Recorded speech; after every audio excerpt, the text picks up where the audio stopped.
That's what I'm telling you. It's because they don't have the couch anymore. The couch is gone.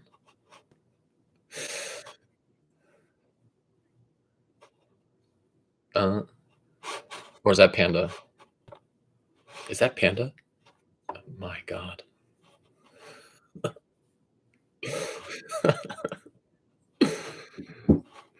That's probably fair. What? So if I do one of these, I have to triple tier this. That's kind of the thing. Okay. Got it. Okay, so also it's an awesome hoodie. Yeah. Yeah. Okay. Ukrainian designer. Yeah. Actually bought it in Lviv. We have matching hoodies. Yeah, mine is kind of pinkish. Vadim is obviously has black one. Black. Yeah. I'm using it as well. Yes. Okay. Well, we can just get right off to it, I guess, if you would like to. Unless anybody has any fun announcements or anything of that nature. All right. Nope. Oh, goodness gracious. Where is this? Here it is. So, thank you, Dara. All right. So this is what happens when I learn how to use generative AI inside of Canva. This is super easy, and I'm probably going to keep doing stuff like this down the line. But thank you guys for joining this inaugural news live stream. I just, after that last conversation we had with Artem and Steve, is Panda actively taking apart your house, Artem? Yeah. No, she's not here. But the sound is coming from you, actually. Yeah. Like someone pawing a water bowl. It's not a bad thing. It's actually very funny. But all right.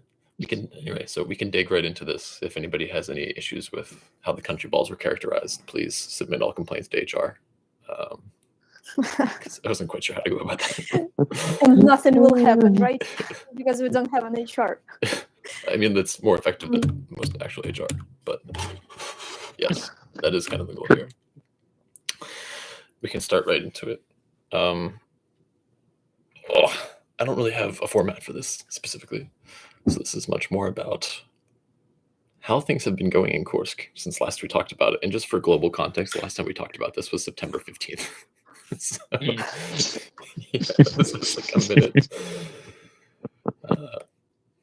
My understanding is that the Ukrainians have dug in. My understanding is that the Russians have mathematically achieved a level of like losses per square kilometer that's like unprecedented in the military history of the last 400 years, as exhibited by that fun graph on the left that I found, which is pretty nice. Just what is it? You can look in the bottom left. World War II is like 0.7 persons per square kilometer, and that includes shit like Normandy. Whereas the Russians are way at the top right there. Like they're losing 15 times as many people per square kilometer for Kursk and Sucha and things like that. So, and apparently the North Koreans aren't really helping. Has anybody heard anything specifically about the North Koreans or anything else? I heard they shut down the internet there. I'm sure everyone's heard that. Because a lot of these soldiers have, don't have access to internet in North Korea. So there have been communication problems and all types of logistical problems with the North Korean soldiers, like, discovering the internet for the first time.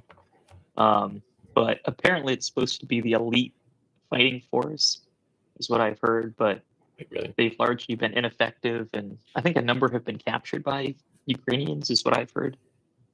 In that region, that's where they're putting 10,000. I heard. I heard that a lot of them surrendered too. They just straight threw up their hands and ran away, and some of them also apparently got shot by Russians because of misfires and things of that nature. But was anybody able to corroborate the memes that North Koreans are becoming addicted to pornography because they've had internet exposure for the first time in their life? Did I steal your thunder? I'm sorry. No. There is a flip side to this story. It's quite understandable that North Koreans, they don't have the internet and they finally discovering that. But for Russians, it also has some kind of consequences, because right now all of the official or semi-official channels are posting the videos of these Orthodox priests coming to the Russian military bases who work alongside or fight alongside North Koreans, and I don't know, giving them extra blessing and saying not to listen to North Koreans who are godless people, because they are godless people, and not to listen to the devil. It's so funny. I have a couple of memes and I have a couple of videos. I don't know, they are enforcing this holy power of the church by giving like extra icons, or I don't know what they are given. It's funny, but it's not funny. So You're saying they're giving the Russians extra icons because they're like in the presence of heathens, or is of course, godless heathens. godless Asians? Oh gosh. Yes. I can. Also, the dog crack is apparently, I found this out. This is the kind of thing where like knowledge is curse. That, I mean, maybe it's an internet rumor, right? But the North Koreans raise a type of golden Labrador Spitz specifically for domestic consumption.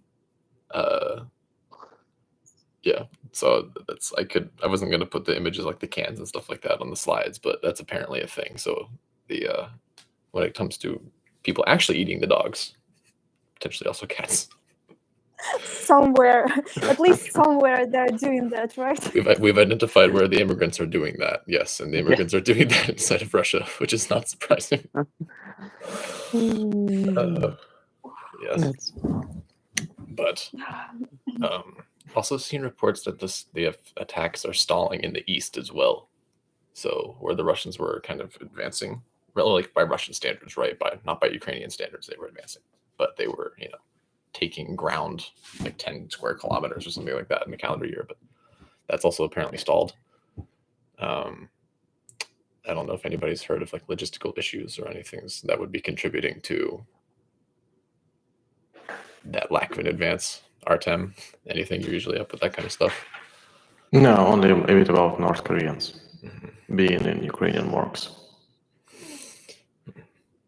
Do you think they're actually going to deploy the North Koreans to Ukraine? No, that's a good question. So it depends on Russia and the agreement. So that's not up to North Koreans to decide. So I don't know. At some point, I believe it's very possible, because like the front line is moving, and on the Russian side there is nothing behind that front line on their side. So maybe if they are outnumbered, so that might happen. I just don't trust the partnership.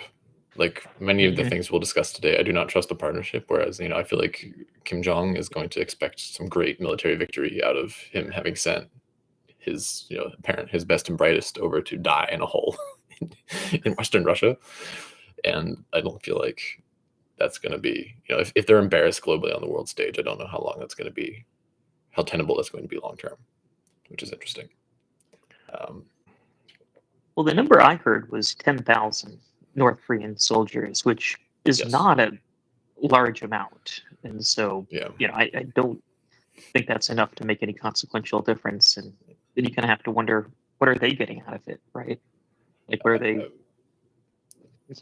what's the benefit to them? They get gas out of it? Because, what else would North Korea get out of it? Maybe it's a simple trade. Why are they not trading with China? Well, they're trading with manpower. So there's Russians going into North Korea to do something? Maybe build something. I feel like that's worse, honestly. There's a white guy being stuck in North Korea. But daily Ross. North Korea working on some kind of nuclear something related, no? They have been. Or was it Iran? Because I read, again, difficult to prove this information from time to time, but they might be collaborating in the nuclear field with Russia. That's a point. Exchange manpower. Good question. Are we recording this or are we not? It is being streamed. Therefore, it is being Oh, saved in that interesting. format. Yes. Oh, I'm an old person. I didn't know about this stream. Okay, But yes. So, but don't worry. Korean War. Okay. But yeah. Hi, Panda. Was that Panda? Yeah. Old Panda wanted to get in. That's why she's included on the. Panda's even been exiled and she's unhappy. Not unhappy, just persistent. Persistently unhappy. Okay. Okay. All right. The flip side is that now with the fact that the Trump administration is shaping up, there are certain people in Europe that are actually kind of starting to talk about defense investment 2.5 years later, almost 3 years later. So I'm not actually sure what's happening with Olaf Scholz's government right now. I don't know if any of you have context into what's happened to the German government in the last week and a half, 2 weeks. New elections are coming. Are coming when? If I'm not mistaken, in February. So who? All around, like. Are these snap elections or just standard elections? Not standard elections. So they have a crisis with the coalition, and a new chancellor is expected to take a chair. Okay. Well, if this guy, Mr. Merz, actually assumes power, yeah, this is an exciting piece of European rhetoric where, I'm trying to think of something that's more hardcore that's come out of Europe in the last 2.5, 3 years, and I can't think of anything that's more cut and dry than this. Steve, have you heard about? Well, I had heard. Good. I was going to talk to one of the highlights you have there that the European Union is now looking at, Trump-proofing Ukrainian defenses and spending, and certain, leaders like Macron are very pro, continuing aid and stepping up aid, which is pretty important. I guess I default to, or Tim, I don't know the candidates in the chancellor's election for Germany, where Scholz, to my understanding, has been pretty pro supporting Ukraine, pretty pro EU. Do we know that much about the possible next chancellor? I just haven't followed that much. Well, the feature of Scholz, he doesn't send any deadly weapon to Ukraine. On the like humanitarian aid, technically, the most of it. So, and the new candidate is pretty much understanding what has to be done, like for the continent facing at least the end of the conflict. Because so far there is no like deadline, and it seems to be like that the conflict will be going on forever. Isn't finance minister was the finance minister fired by Scholz for suggesting after called for towers for Ukraine? Scholz fired him, right? He got fired, but the reason I cannot speak of. Yeah. But I mean, either way, the very simple rhetoric of, Putin like this guy understands how it works. Whereas for whatever reason, I still can't understand Biden and a lot of the European leadership, not everybody, but are kind of piddling with the idea that Minsk 3 makes sense, or any kind of like standard diplomatic negotiations make sense.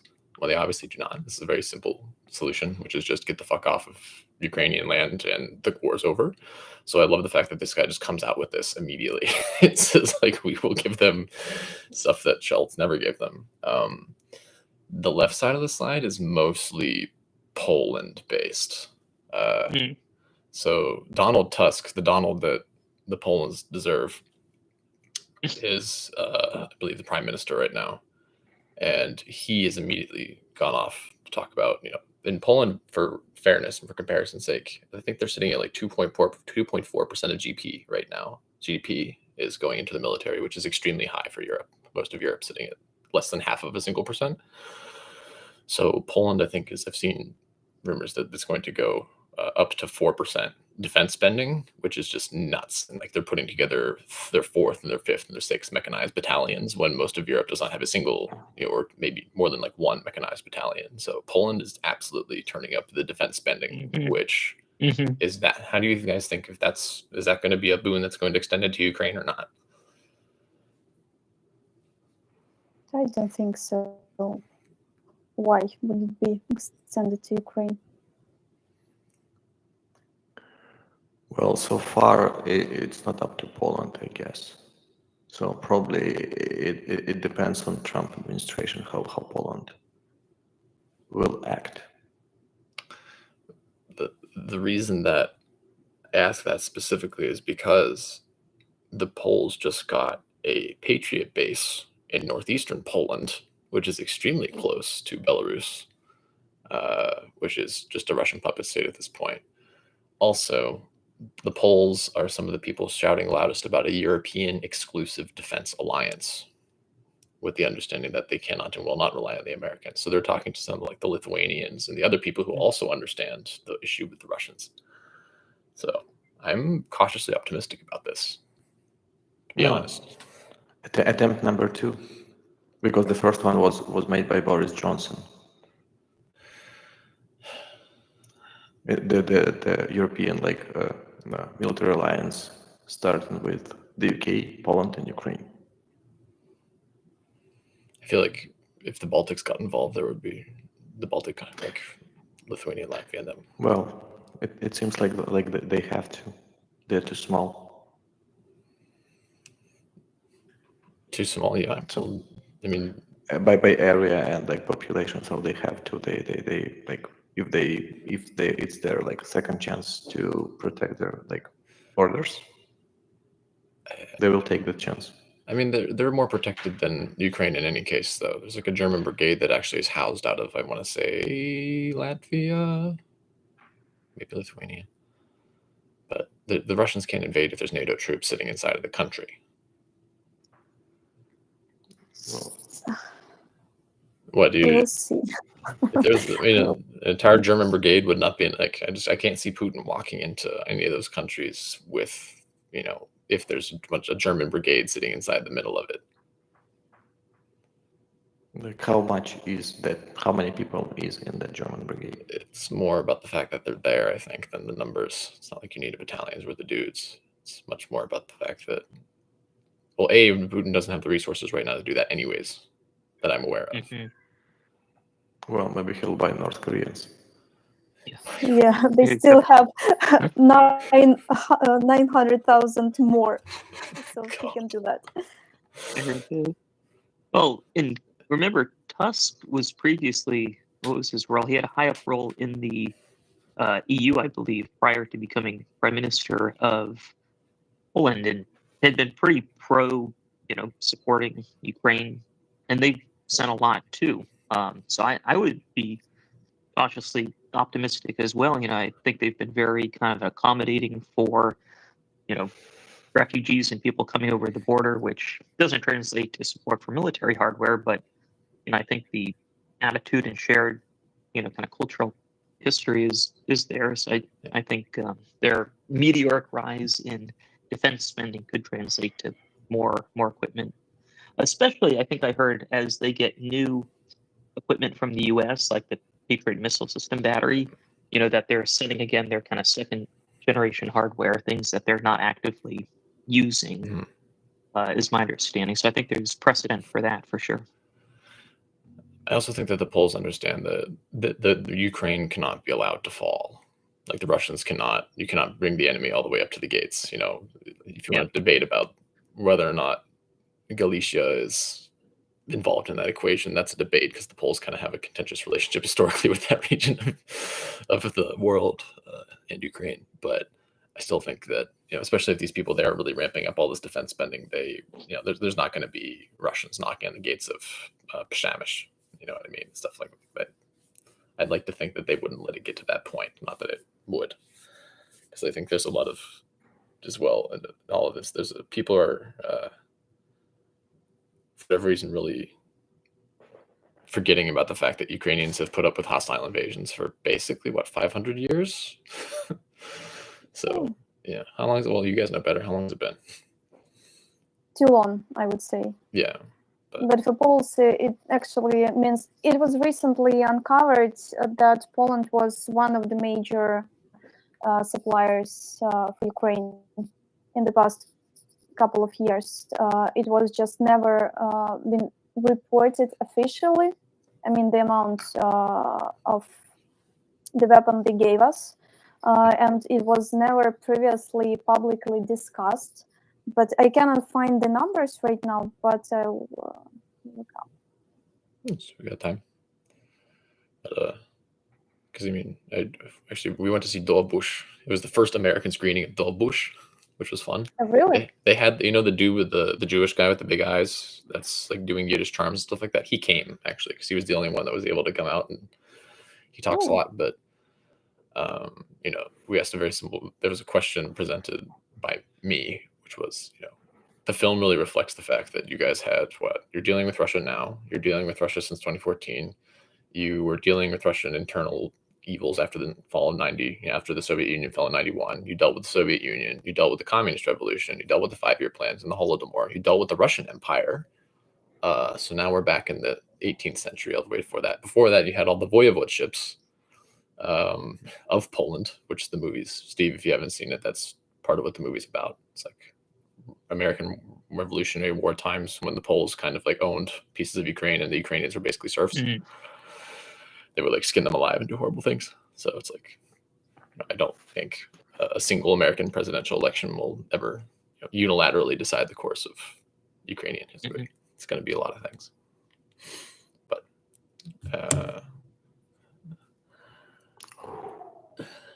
so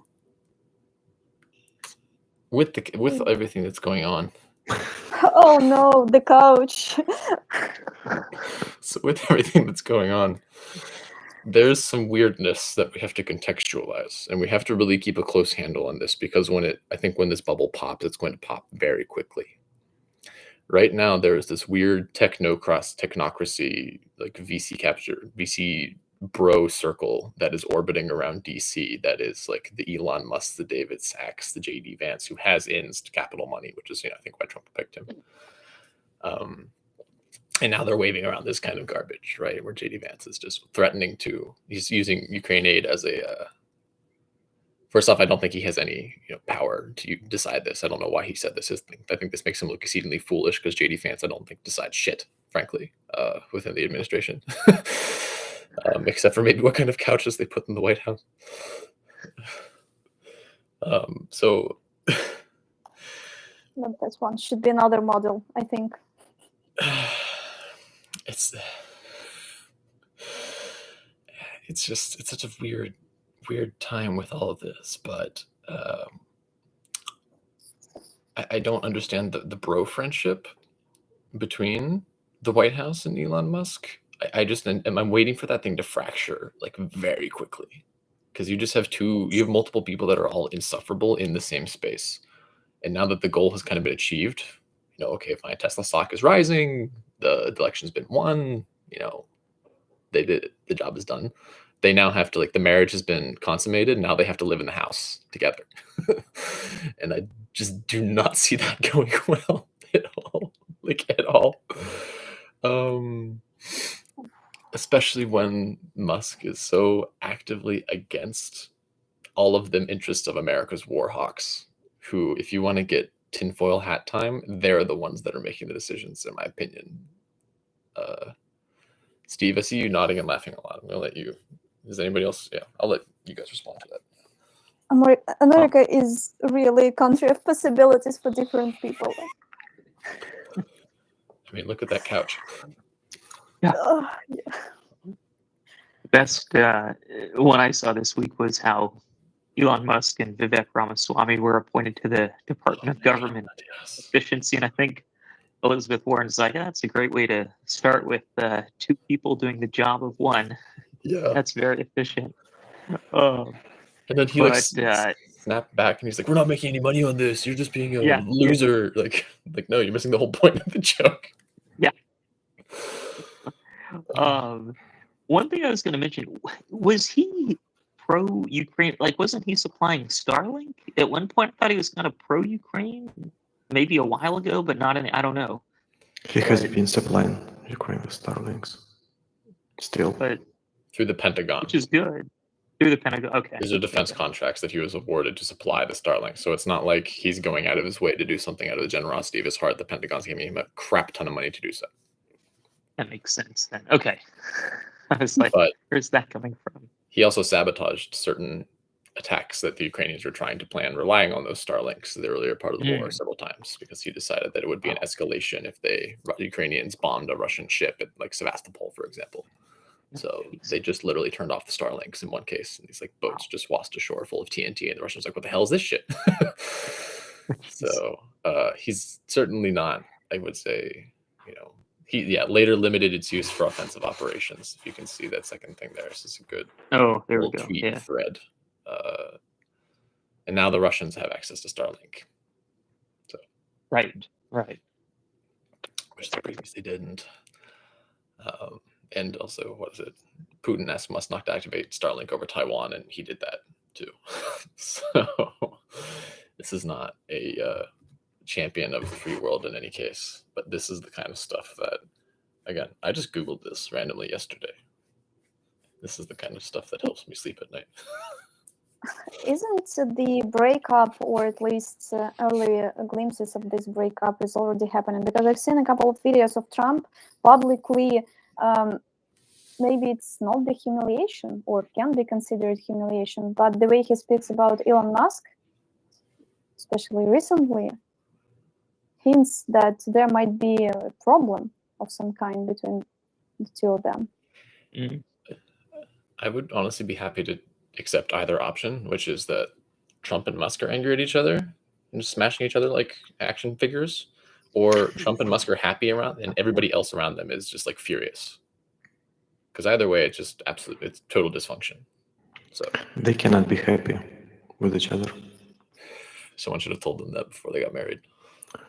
Well, the relationship with China should be going well, like probably, and one of two has, or maybe both of them have like big plans for China, and all this like Trump, Elon Musk, VC around story seems to me like a technically early pieces of the work, when the like simple sub-rental business is presented as an IT project, which only can fail to and fall into bankruptcy. Other than China, what could they even ever agree on? And even with China, they're not going to be able to fundamentally agree, because I think they have very different motivations about how they would have to approach that rat's nest. So so like someone will short Tesla stocks, I believe. If I had them, I would short them. I just, on principle, don't have them. You don't need to have them to short them. That's fair. That's fair. I need to dig back into my financial account. But actually, after the elections in the US, Australia has introduced a new bill that bans billionaires from like Elon Musk, or I don't know who else was there, but I saw only him jumping on the stage. It's creepy and cringes. But they banned officially millionaires, people with money, from donating more than specific amounts of money to the candidates, to the political parties, and they also set a limit for the amount of money that can be spent on the system that supports the election.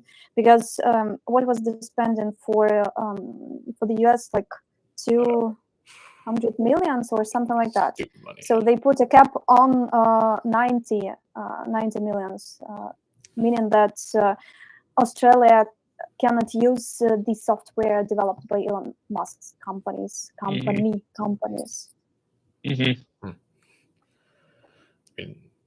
I think that Musk just created that super PAC in order to go around similar legislation here.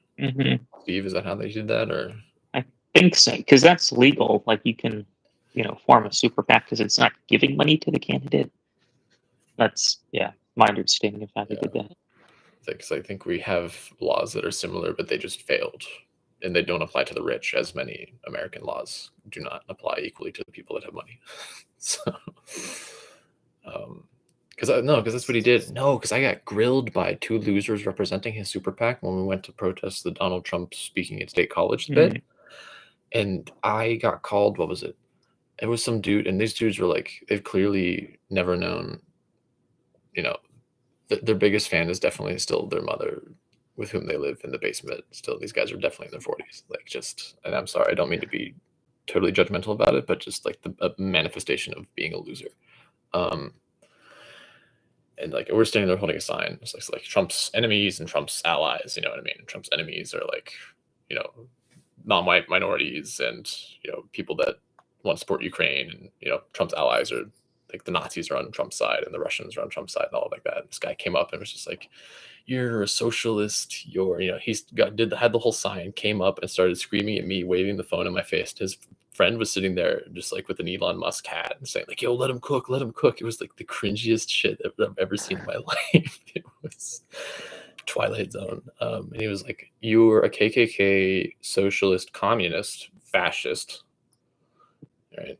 Because, you know, the KKK is actual what? The KKKs were socialists, and the socialists believe in communism. Therefore, you're a KKK communist. And was just going off, and like, it was, the only thing I did was just look at it because he was like, he got out of line. There was just a line of people trying to get in the center, and, you know, we were just standing there respectfully, quietly holding our signs, and just looked at the line and said like, "Okay, this is the guy that represents you, right?" And everybody just like turned away. It was very weird. So I don't understand. Like, again, get $1 million to vote for Trump. It's just like, how do you not understand that you're just being blatantly sold a line of bullshit and manipulated? But I had another picture on the slide. I forgot about it. But that was said within like the last 2 years as well by Elon Musk with his bot army. We'll see what happens. Oh, final point too. I'm curious what you guys think. Elon Musk owns companies that have extremely deep connections with agencies that require top secret information and other government clearances.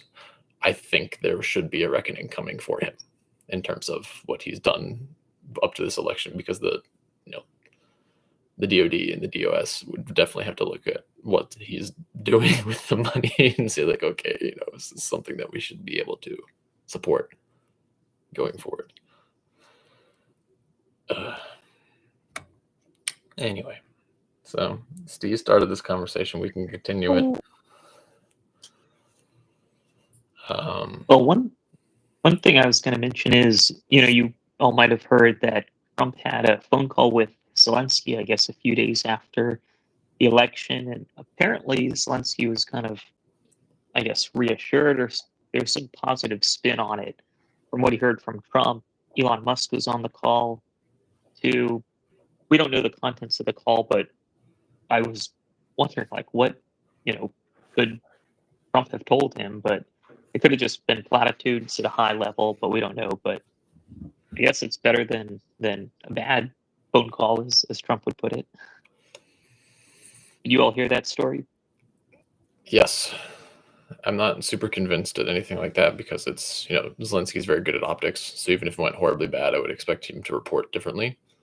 I was more surprised at the Mike Waltz and the Marco Rubio selections, to be honest with you. But given that they were both very strong interventionists and very pro-Ukraine, you know, yeah. Whereas, yeah, I'm honestly just expecting the wheels to come off the wagon, basically, for our entire government except for the DoD. And I don't know how you guys are feeling. Like Tulsi Gabbard, I don't know. It's going to be the kind of thing where I think she's in the chair babbling away about, you know, Ukrainian, American, NATO-funded biolabs, and everyone's just going to be like, "Oh, okay, Tulsi," and they're going to go about their day. You know, she can't. Like, what is? I don't even know what the director of intelligence even does. Now that I think about it.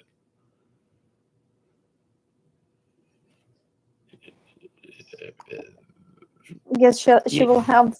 It's not about what she will be doing. It's about what kind of information she'll be getting access to.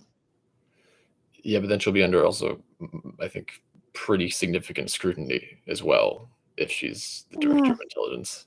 But I don't know. Maybe she'll.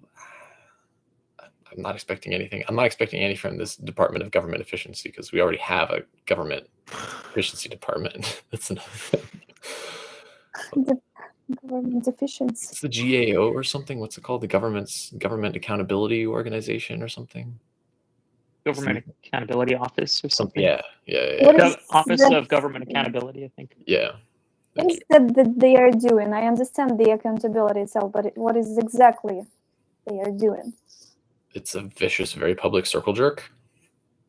Bilateral circle jerk. I don't know. What? Oh. It is the OGA. Thank you, Steve. Because I saw an interesting report. They were like that the OGA works. It's for every dollar that goes to the OGA, the government saves like $130 some, because they do actually like look at fat that they can cut, and like, that's the thing that works. But what these two clowns are going to do? Well, one thing, like I don't know what the Department of Government Efficiency is, but if you have a government contractor, right, and you put out a proposal for calls, what they do is look at the different contractors and usually always go with the cheapest one kind of as a requirement. So they're doing a lot of the FOIA requests too, I believe. Any kind of dollars spent, where did that go? A lot of that becomes public information. So, they publish reports, they, try and get you the best deal, or that's what I've heard, but I don't know what this new department's going to do. But there are laws in place about government spending, and they kind of track that as far as I'm aware. I don't know. I think the American people are in for a reckoning when they realize that this guy wants to cut Social Security and they want to tariff everything under the sun. And, there's already I saw a tweet thread. It could have been obviously false, but it was a tweet thread about a woman whose husband voted for Trump, and he works in southwestern PA, down where the factories are, and a lot of the factories. And their Christmas bonus got canceled because the company had to dump all of their liquid assets into importing everything they could possibly need for the next year ahead of the Trump tariffs in order to, not completely destroy their business model. And the guy's like, what do you mean? I thought the tariffs are going to save American money. It's like, no, that's not how that works. The savings are not passed on to the consumer. Which is, I'm sure you guys have seen the memes of like Americans Googling things like, can I change my vote? What is tariff? How does tariff work? I'm feeling a similar, I imagine the British felt this embarrassed when Brexit happened. You know what I mean? Because that was also a very Brexit. Yeah, because that was a thin margin, as far as I'm aware. But Marco Rubio, as far as I'm aware, he never liked Trump. I do not think he's kissed the ring ever, which just that by itself earns respect. And he's very hardcore interventionist. He's like, we need to shut down China. We need to shut down Russia. We need to shut down terror in the Middle East. It's like, I'll take that. And then Mike Waltz has always, first off, he understands Putin, at least through his rhetoric. I'm making a video on why the US should continue funding Ukraine. It's a win-win for everybody. But Mike Waltz also, he's like said bluntly, like Putin understands leverage. We have leverage over Putin while we continue to supply Ukraine. If we do not do that, we lose the leverage, and then there's no deal at all. So I'm, but Mike Waltz, I think to your point, Artem, earlier about China, is very hardcore anti-China.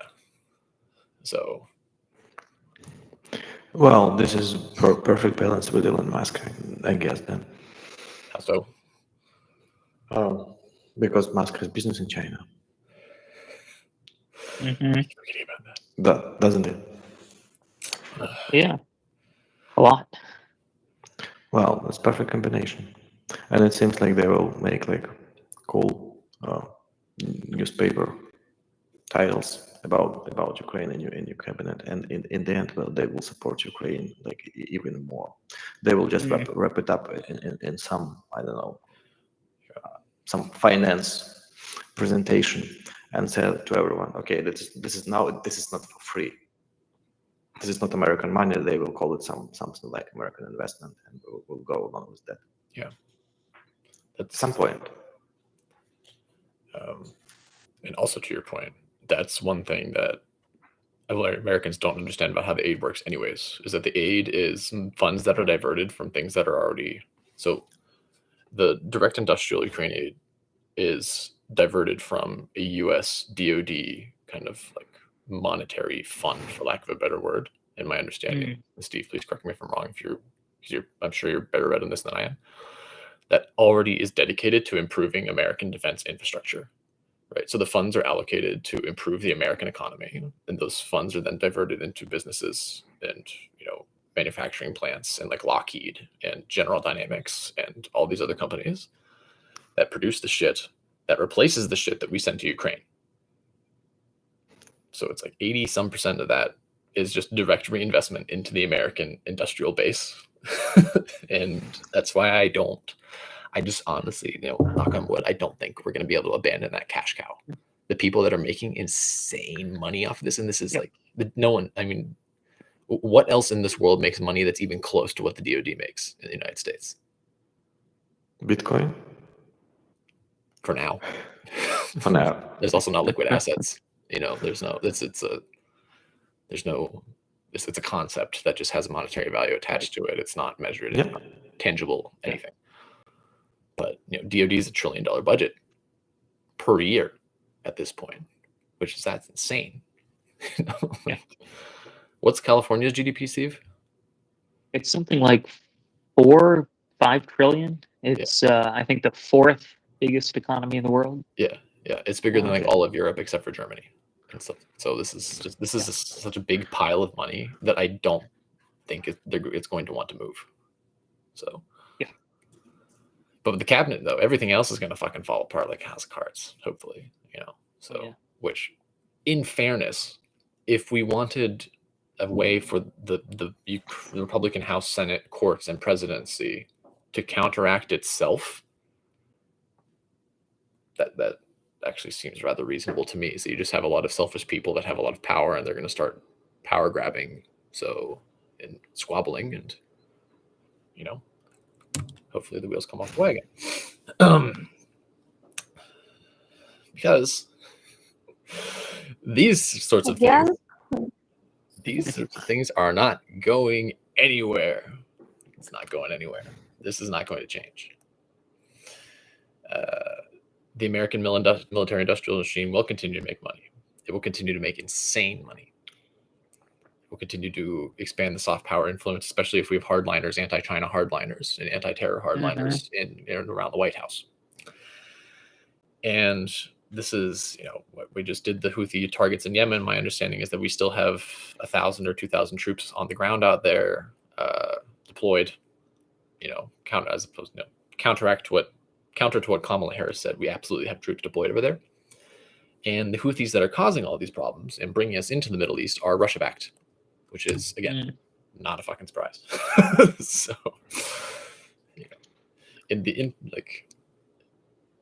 how many times have we said it on this podcast and all these recordings that if you anywhere, there's a quote: behind every shitty situation is a big pile of rubles. Apparently not enough. It takes a lot of rubles to be able to defend against a B-2 bomber attack. I don't know. You advertisement American meal tech. Correct. Like they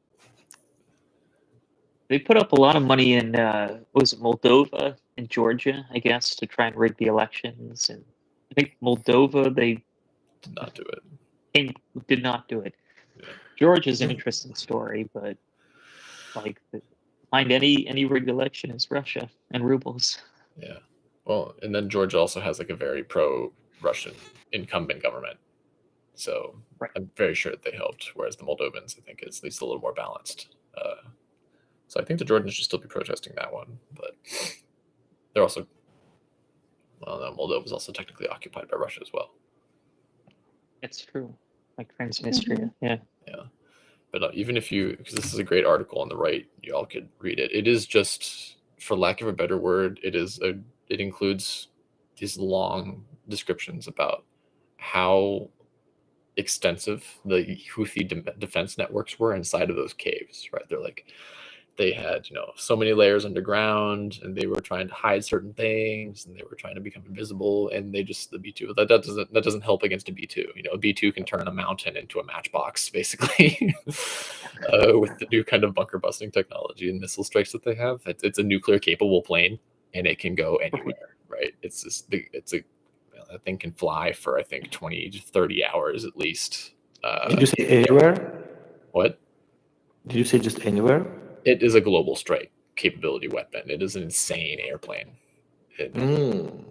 That's. I see. Those things probably flew from Germany. I've also, back during the war, I definitely know 100% that we were taking B2s out of America, flying them over to, combat operations in the Middle East.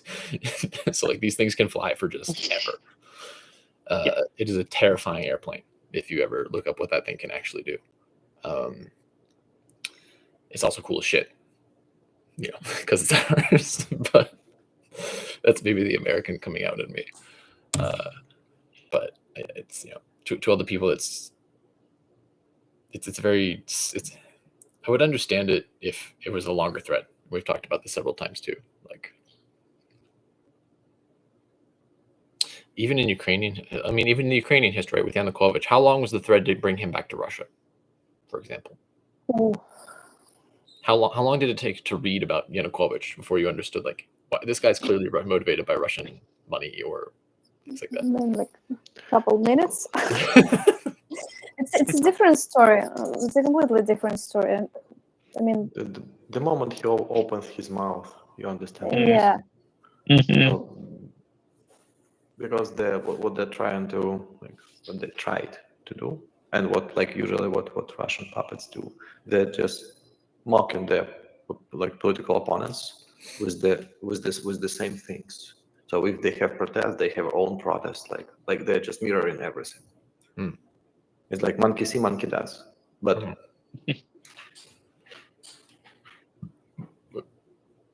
that is my point. No, go ahead. Sorry. The observation is that Russia-backed candidates, it doesn't matter. Russia-backed people, they are, for some reason, they are brutal. They are not illiterate, but poorly educated businessmen of different sorts, of different kinds. It's like there is a pattern. If you take a look at it. But they repeat the exact same playbook year in and year out, and election in and election out. Yes. What was it? Around the Georgian elections, Steve, to your point, I kept seeing videos of like these Georgians that would find the titushki, the Russian the Russian dudes that just go and start violent protests. And they were like hiding their faces at restaurants, and the Georgians like, "Who the hell are you? You speak Georgian? You can't speak Georgian. Go the hell back to because again, it's the same playbook they've been using for how long? No idea. Militarily, probably since Chechnya, at least, in terms of election interference, at least since your guys' Maidan. Sure. But yeah, so larger point. As long as this axis that includes China and Russia is going to continue doing the garbage that it's doing, I do believe that the high level decision makers in the American government are not going to be able to take that line down. Not even just out of empathy for Ukraine, right? Maybe they don't give a shit about Ukraine, but Americans definitely have a problem with wars in the Middle East. And just, it's too much money. It's just too much money to drop that. And the lobbying is probably also equally insane. What was it? I think Lockheed Martin got more billions of dollars in government contracts than like the entire State Department last year, or the year before. So, the State Department budget's like 120 mil. Lockheed Martin got more contracts than that. So this is, again, just a cash cow that the Americans cannot ignore. The opposite of that is the General Secretary of the United Nations going to visit the BRICS summit in Kazan. So I honestly have no idea why this is happening, unless you just bought. Maybe you guys have more context on this. I don't know how there's an international peace summit that has, like Western normal countries and South American countries, and this guy takes a look at this and decides he wants to go hang out with Russia and Modi and who the hell else? I mean, the BRICS is now this like weird conglomerate of countries too. It's not even the original BRICS 5. It's like 17 countries or something like that now. It doesn't make any sense. Well, no, it began as an economic kind of forum, basically, right? Emerging economies, and now it's trying to be framed as an anti-U.S. kind of anti-Western alliance, which is not accurate. I mean, the U.S. has good relations with India and Brazil, right? Probably less so, certainly with, and probably South Africa too, I would imagine. So this idea that, this forum of countries, I think they added, Saudi Arabia and the UAE and a bunch of others. It's not some anti-polar Western axis or however they're promoting it. Even though China and Russia happen to be, part of it, founding members, I guess. But no, it's an economic forum, not a military alliance. So I think that part, the rhetoric is overblown. Telebatchen in Toronto had a great video on it where they got an analyst describing it as functionally it's an Instagram alliance where they haven't done a single thing in the entire history of this forum's gatherings. They were initially talking about bilateral agreements, multilateral agreements, like a common currency to counter the dollar and stuff like that. And they've done nothing. All they do is just they get together to take pictures. But they did have they made a good funny note about they had when the leaders showed up to the BRICS summit, a lot of them refused to eat any of the food that they were offered, except for this guy. But unfortunately, nothing happened to him. There will be never a common currency because none of the BRICS members is a big market for another BRICS members. Yeah. I mean, it's like what.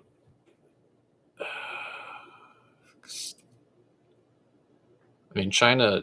I'm trying to think of anybody that's even remotely close economically to China within BRICS, because it has what are the other countries inside of BRICS? South Africa, Brazil, India. I mean, India is a fairly big market, India but not China's. Yeah, it's a fairly Egypt, Ethiopia, Iran, UAE. Yeah. It's a fairly arbitrary gathering of countries who are ranked on some, emerging economic. I think second world would have been the old, term. I don't know what emerging economies now. Maybe it's the proper term. I don't. Those terms were very vague, even when they came out. It's hard to describe, right? Because I understand exactly what you mean, but I'm trying to think of a term that would make sense, and I don't know how you put Ethiopia and China in the same box and ever have it make sense. You know what I mean? Well, was it ASEAN? ASEAN? The Pacific, Indo-Pacific, Asia-Pacific. That's more of a military alliance, right? Kind of U.S. led. Philippines, all that. Well, that kind of makes more sense. But BRICS is one of those ones you kind of scratching your head, what's the goal here?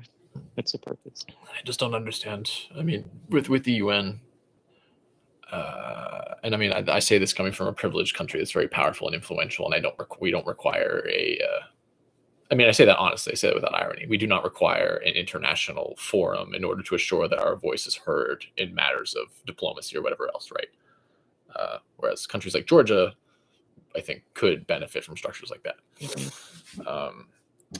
But what is the point of the UN? This why? What is it? We need to start over completely. I don't have any idea how this structure could or should persist into the 21st century when the corruption of it is so obvious and the dysfunctional nature of it is even more apparent. It just needs to.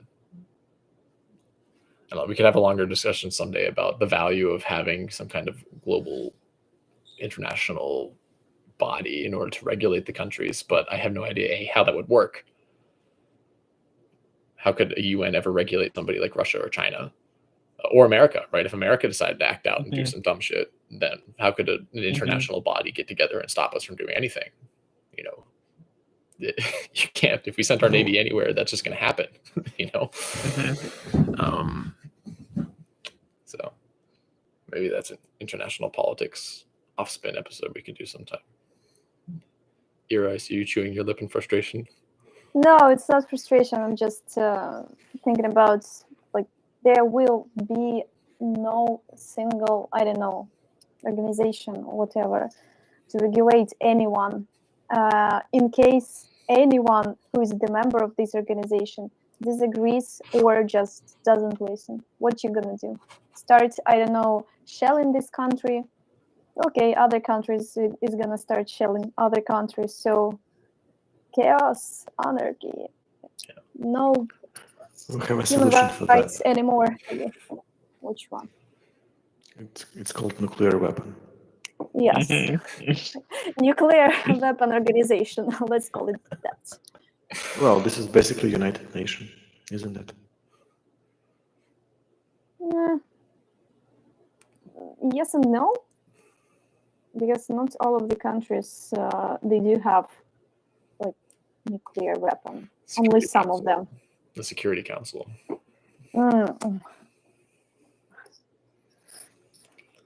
Yeah. Given they close, too close with Russia, do you still think they have it? I mean, it feels bad saying that out loud, but you know, we'll get actually on the subject of nukes while we're here. This is very much. This is not. There needs to be a global disclaimer that this is not news right now. Right now, we're going to have, I think, a purely theoretical political discussion about the implications of Ukraine having nuclear weapons. Right. The Ukrainian government has flatly denied that they're doing this. I don't know where this initial article came from, this Maxine Tucker dude, but it's all very conditional language, and I'm not sure it. You know, I'm not sure what the purpose of the article is, right? Because you look at it from different angles where people could say, oh, no, we should just give Ukraine their nuke backs and let them solve their own problem. Or the other side of it is it could be a extremely elaborate Russian info op that is designed to inspire nuclear panic in the West. So, like, I do not know what the purpose of that article is. But should Ukraine have nuclear weapons again? Sharing thoughts. I say absolutely. So that's where I'm at with that 100%. Maybe Ukraine is just trying to get them back. Since the moment we given up on nukes to Russia. So maybe the Kursk region invasion is part of that intention. For Ukraine getting nukes back? Ukraine. Yeah. This is the only way we can get it, because there is no way we can develop it from inside of the country.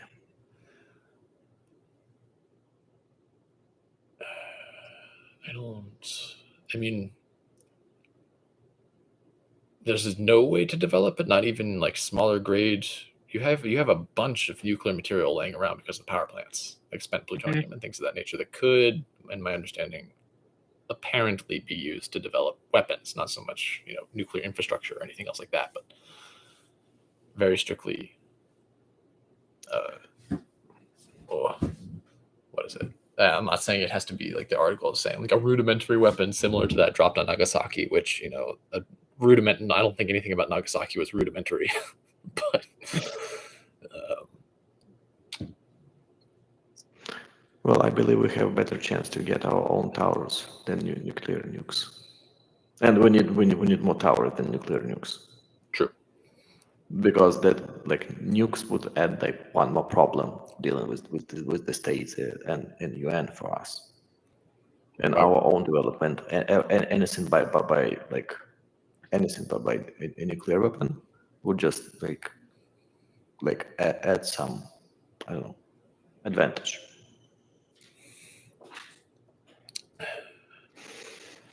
So true. I agree entirely that the Taurus and many other things would be more useful. I'm thinking in terms of after the war.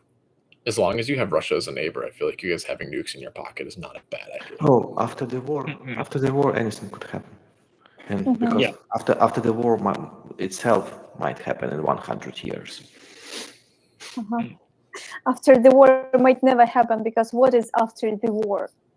Well, I think the first answer to that question is, the current rate of attrition. Like, how long can both countries keep up the fighting at the level they are? And the answer to that question is not indefinitely. So the idea that this is a war with no end date is, I mean, it'll change, but the amount of soldiers and arms and munitions are not being replenished at the rate they're being spent.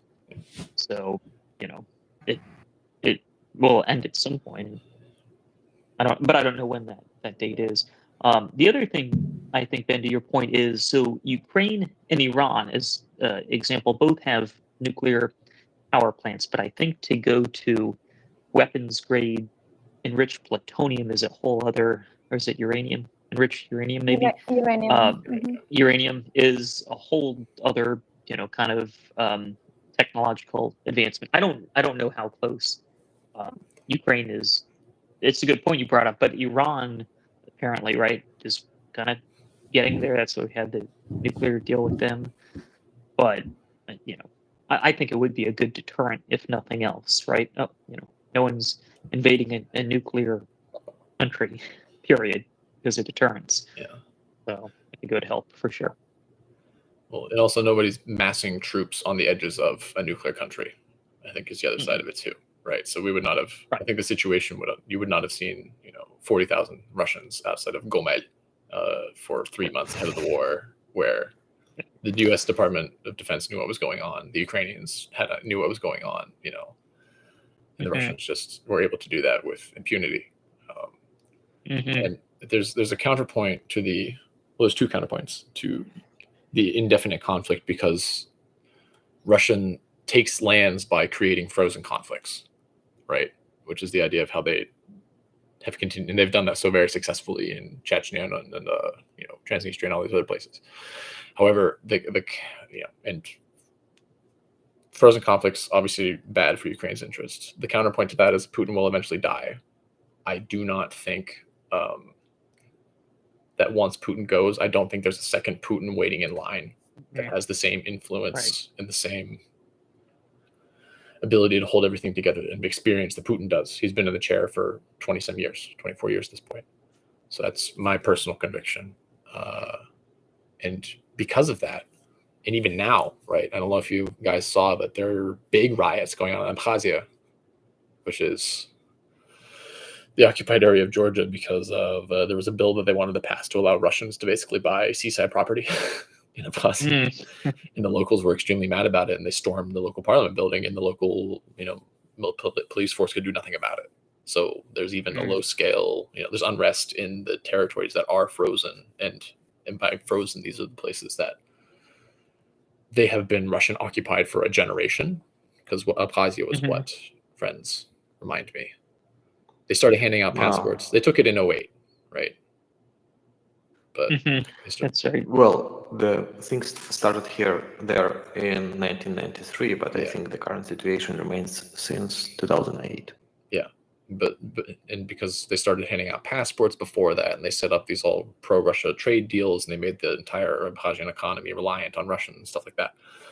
So even in places like that are these very entrenched frozen conflicts, or these places that are arguably just completely occupied, the locals there's still a sense of local distrust and unrest in terms of the Russian government.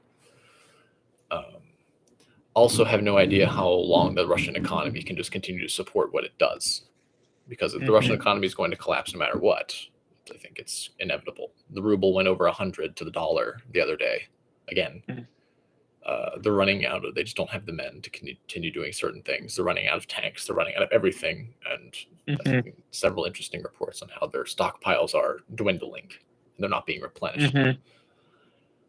So Well, and their spending on military infrastructure has increased significantly as a percentage of their GDP, and that can only continue so long, right, before they have to take austerity measures, right? yeah, You can't. You have to make cuts other places. Can't keep doing that. yeah. So, Interest looking rate is at North Korea. 21%. 21. Wow. Imagine this interest rate in the States. I can't. It's like Greece. Well, I wonder what Greece was like before they Well, had to. Greece is doing pretty well right now.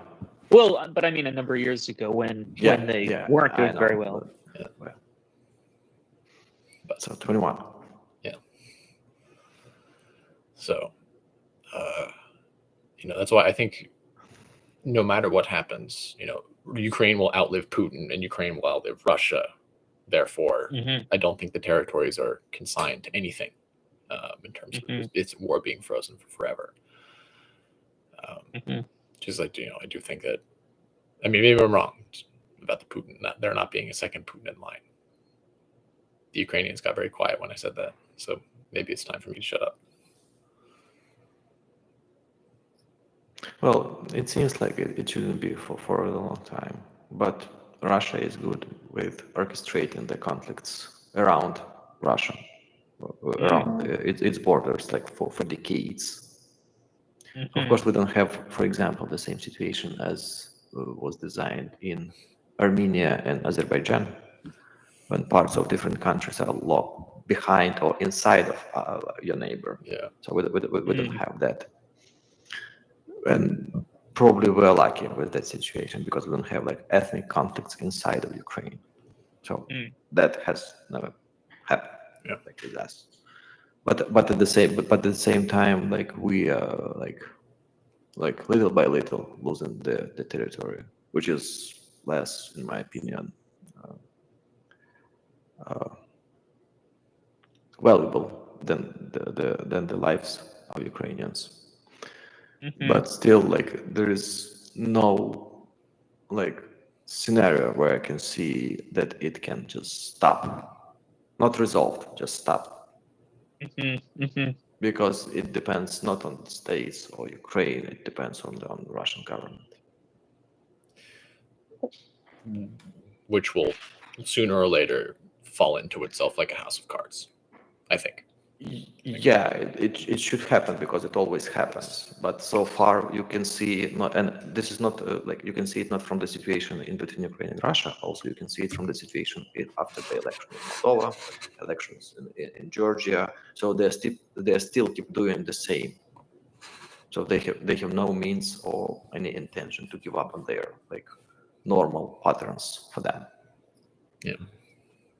Oh, by the way, they're using another rule from their playbook because they cannot have this conflict between ethnical minorities within the country. They are trying to create some kind of sorts of people. So the new narrative, a pro-Russian government guy is trying to register the bill about defining the levels of society. The first. The highest society. Not joking. It's not even the fake news. It's what they are trying to do. Obviously, this bill will not be registered, but in social networks, it's kind of hot news right now. I will send you this. Please do. Is this like a caste system that they're setting up, basically? Yeah, something like that. And again, they still have this narrative not about the ethnical minorities, but more about the where people have been living or where they have been born. The eastern part and the western part. Yeah. Well, there is quite well explained on Wikipedia, which is called like the Pale of Settlement. They already had it in Russia, so they're just coming back to their like true values, I guess.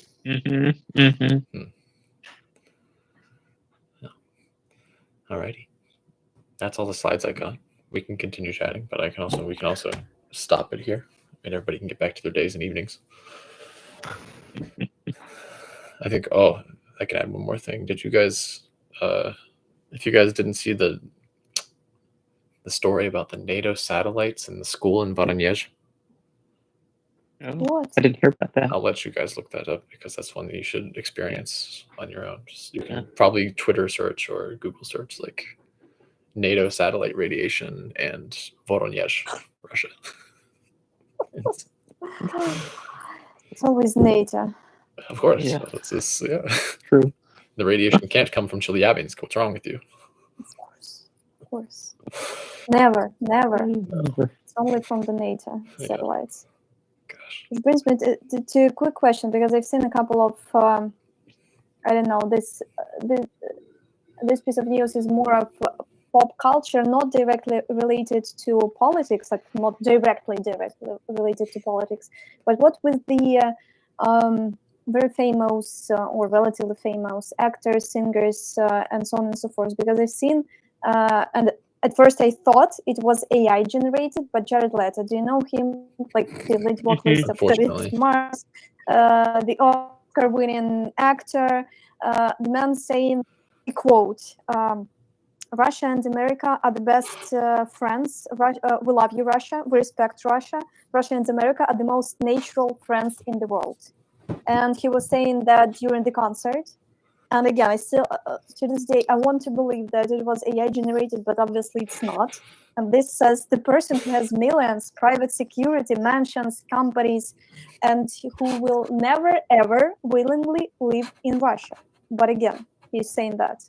Yes. So what's, and this guy is the, what was that? He was supporting or even donating. He's a gay rights activist, and he was supporting the campaign against this law that you have, California Proposition 8, created by opponents of same-sex marriage. And he still say that, I don't know, was Google banned in a lot of countries? People don't know what happens in Russia.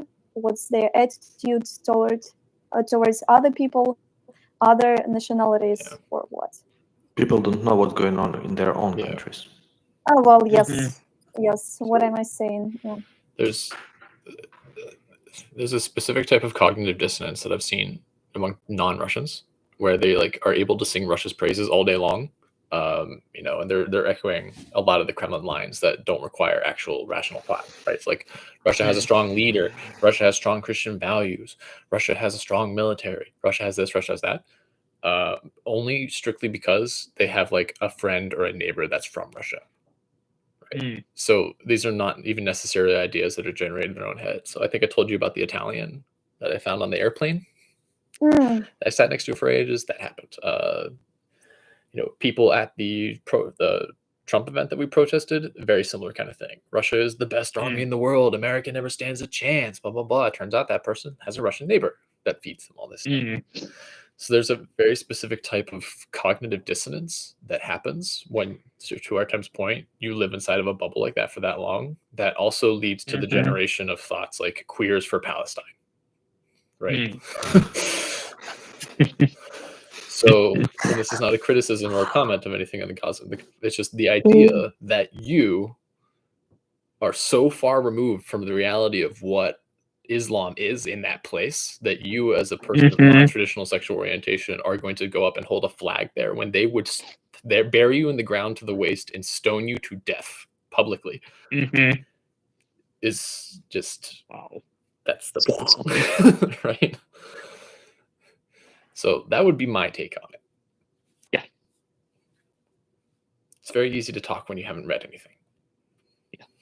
Yeah. Or maybe it is just AI generated and Jared Leto died in a hole 3 years ago. Maybe. We don't know. I could hope. Maybe holograms are that good now.